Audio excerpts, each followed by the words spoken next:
ನಾನೊಬ್ಬ ಸರ್ಕಾರಿ ಶಾಲೆ ಶಿಕ್ಷಕ. ಸರ್ಕಾರಿ ಶಾಲೆಗಳನ್ನು ಉಳಿಸಿ ಬೆಳೆಸೋಣ, ಬಡ ಮಕ್ಕಳಿಗೆ ಶಿಕ್ಷಣವನ್ನು ನೀಡೋಣ. ಈ ಹಿನ್ನೆಲೆಯಲ್ಲಿ ಕವನದ ಶೀರ್ಷಿಕೆ ಮಕ್ಕಳಿಗೆ ಕಲಿಸುತ್ತಲೇ ಇರುತ್ತೇವೆ. ಯಾರದೋ ಮಕ್ಕಳಿರಬಹುದು ಅವರು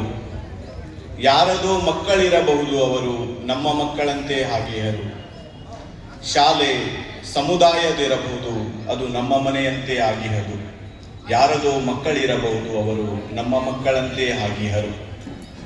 ಸಹನೆ ಶಾಂತಿ ಸಮರಸದಿ ಕೂಡಿ ಬಾಳಿದರೆ ಬದುಕು ಹಸನಾಗುವುದೆಂದು ತಿಳಿಸಿ ಹೇಳುತ್ತಲೇ ಇರುತ್ತೇವೆ. ಯಾರದೋ ಮಕ್ಕಳಿರಬಹುದು, ಅವರು ನಮ್ಮ ಮಕ್ಕಳಂತೆ ಆಗಿಹರು.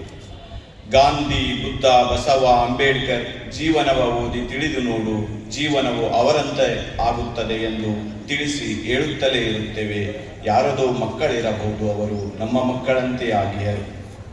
ಬಡತನದಿ ಕೊರತೆಗಳು ಇರಬಹುದು, ಅರಿವಿನ ಓದು, ತಿಳಿವಿನ ನೋಟವು ಸ್ವಾವಲಂಬನೆಯ ಬೆಳಕಿನ ಕಿರಣವು ತರುತ್ತದೆ ಎಂದು ಕಲಿಸುತ್ತಲೇ ಇರುತ್ತೇವೆ. ಯಾರದೋ ಮಕ್ಕಳಿರಬಹುದು, ಅವರು ನಮ್ಮ ಮಕ್ಕಳಂತೆ ಆಗಿಯರು.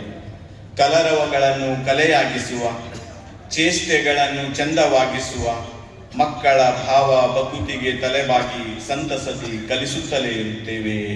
ಯಾರದೋ ಮಕ್ಕಳಿರಬಹುದು, ಅವರು ನಮ್ಮ ಮಕ್ಕಳಂತೆ ಆಗಿಯರು.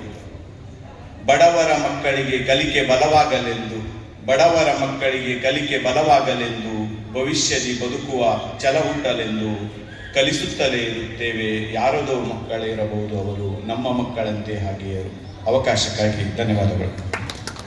ಸರ್ಕಾರಿ ಶಾಲಾ ಶಿಕ್ಷಕರ ಬಗ್ಗೆ ಮನಮುಟ್ಟುವಂತೆ ಕವನ ವಾಚನ ಮಾಡಿರುವಂತಹ ಮಹೇಶ್ ಅವರಿಗೆ ತುಂಬ ಹೃದಯದ ಧನ್ಯವಾದಗಳು. ಈಗ ಮುಂದಿನ ಕವಿತೆ ಕಾಶನಾಥ್ ಬಳೆಗಾರ ಅವರೇ. ಮುಂದಿನ ಕವಿತೆ